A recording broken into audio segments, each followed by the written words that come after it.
Hello, greetings from Prague. I'm Natalia Matolinec. I am a Ukrainian writer from Lvov, and I am currently a resident of Prague UNESCO City of Literature, and I enjoy it very much because I have been interested in Prague for many years already, and I always dreamed of opportunity to spend more time here, and basically that's what's happening now.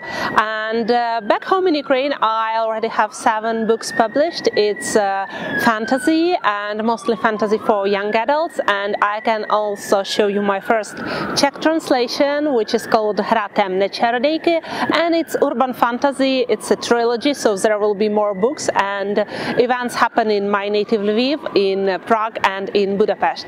And during my stay here I was working on my new secret project, but it's called Garnet Season, and it will be a series about magical society during Austro-Hungarian times, which will have also a lot of events and plotline connected with Prague, and I love to explore connections between my region and other neighboring regions in this series, so I hope one day it will be interesting for Czech readers as well.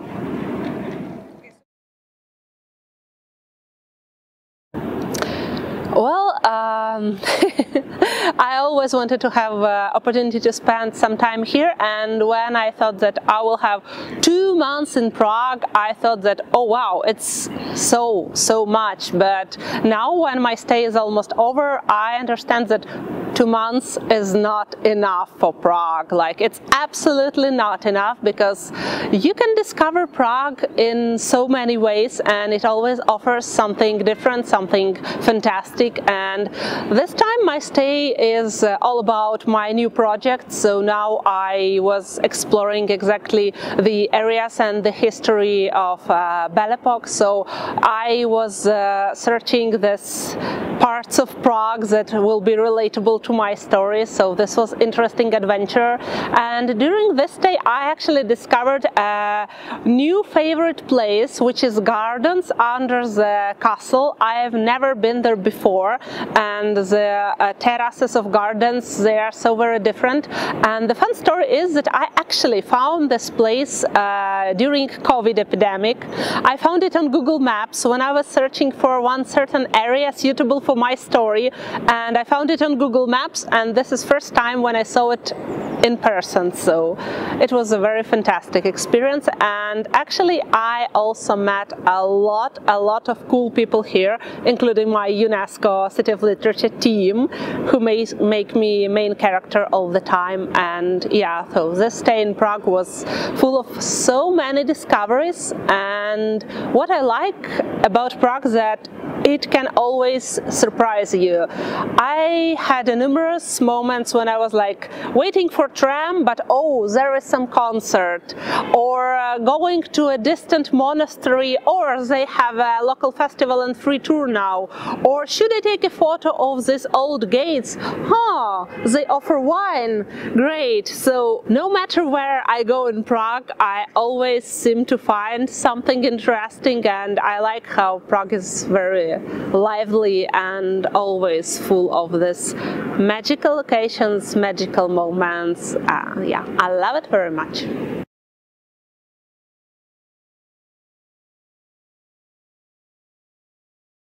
I agree, I talk a lot about similarities because I find my work as a way to connect my region and our neighboring regions and remind of some similar past we shared. But about the difference, I think that Prague has much more irony and better sense of humor.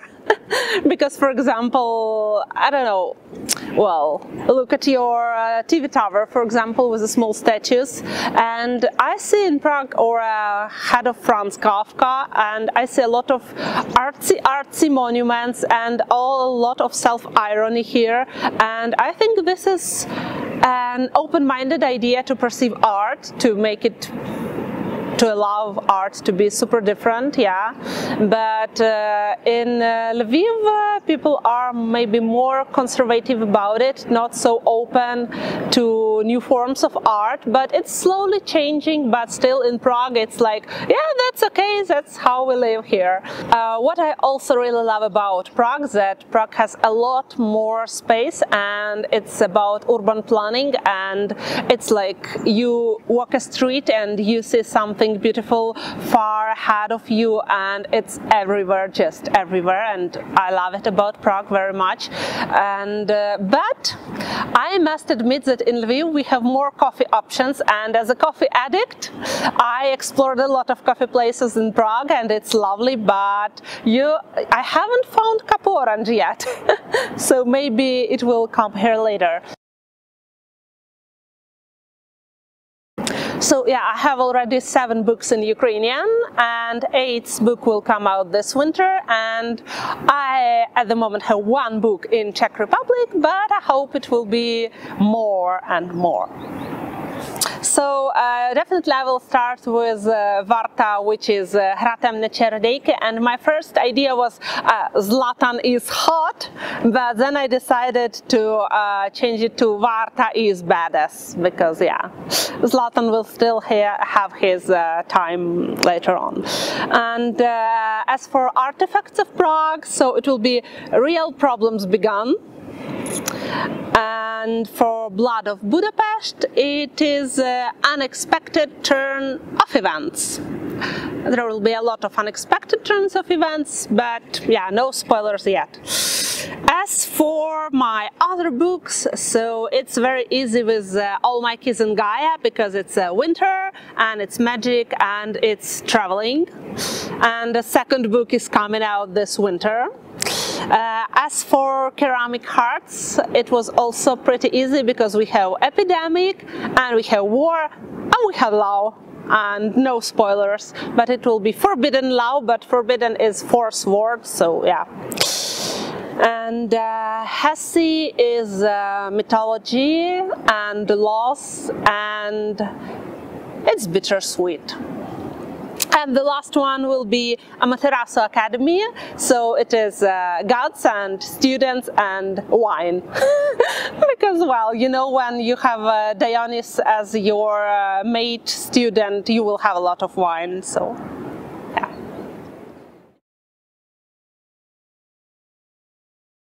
This is a complicated question, because at the beginning of invasion, basically I and my friends writers, we were questioning ourselves, how can we go on? What actually writing can change?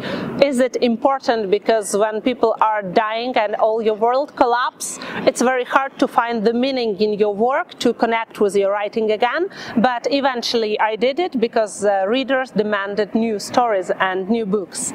And I also feel that now writing for me and for more of my colleagues comes with more responsibility, because we have more options to speak up, to tell about the situation in Ukraine, to tell about our perspective.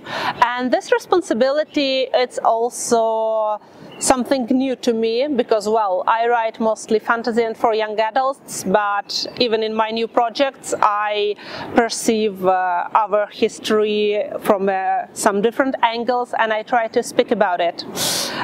Also, about practical side, last autumn and winter we had blackouts, so basically it was very hard to stick to writing when you can have few days with no electricity or no heating in winter, and sometimes it was a very dark time, like dark time, yeah, very dark time. It was a small apocalypse, but we survived it, and now we make jokes about it, and yeah, actually you develop sense of black humor, and you make a lot of awkward jokes, and yeah, it makes you feel strange sometimes. But on the bright side, I feel that now Ukrainian writers finally have this opportunities to speak more, yeah?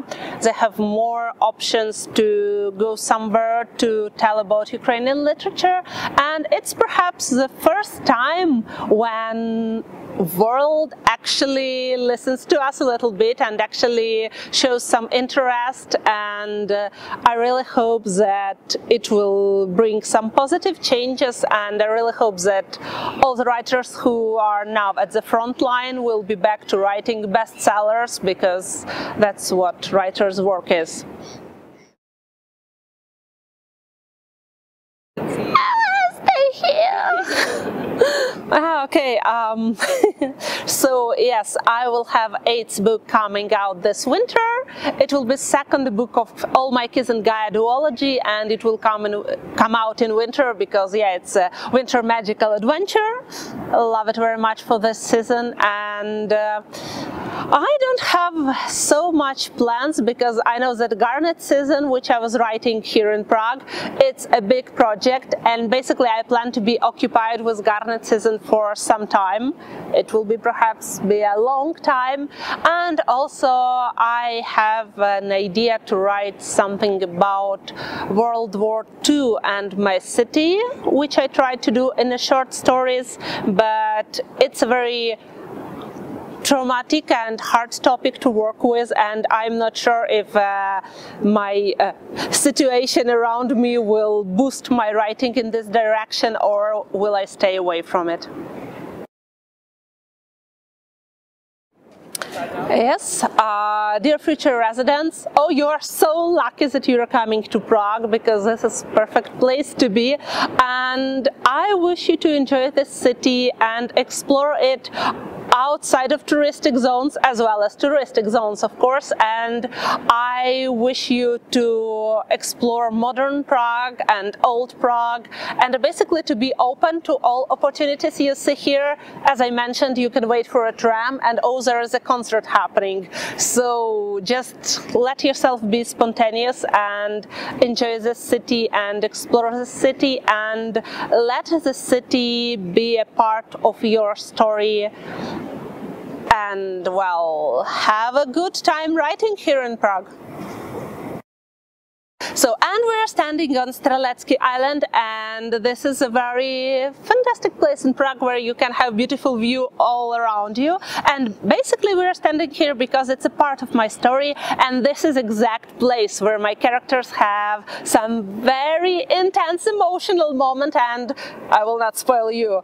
And also they meet an underworld beings here, because water connects magic of underworld beings, no more spoilers, and this is a very special place in my Garnet season project.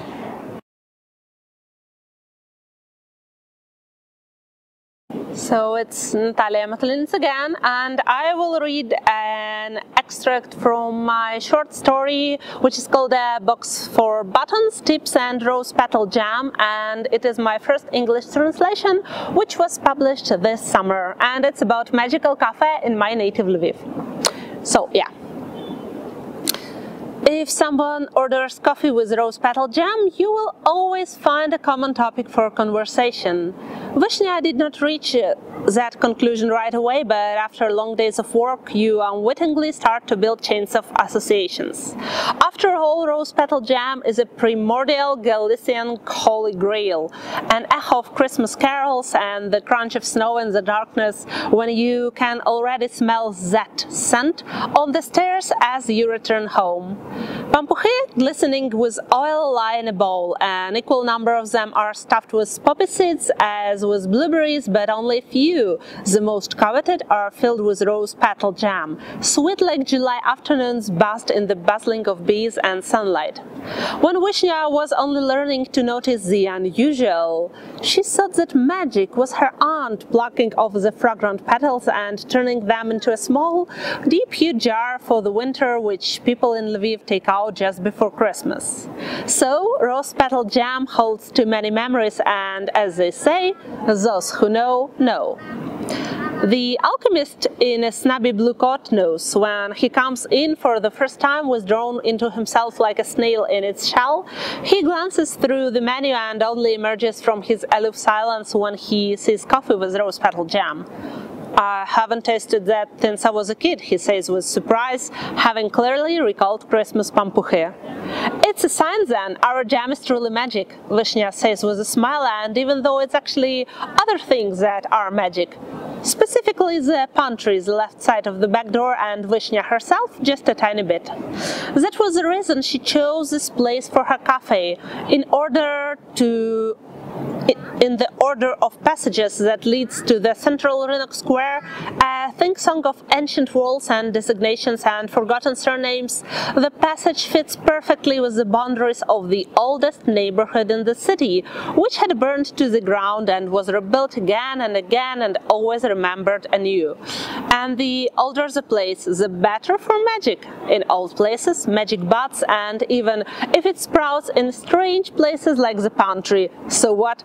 Everyone benefits from it. Then I'll have a coffee with rose petal jam, please, miss. Cherry on top. The alchemist has the most expressive eyebrows Vishnya has ever seen. Their movement perfectly conveys a mix of irony and surprise. She points at her brand new name tag. Right, I decided our employees should have fun nicknames, but I'm still testing out the idea, so does it encourage you to tip more? Vishnya drums her fingers on the lid of the box next to the register.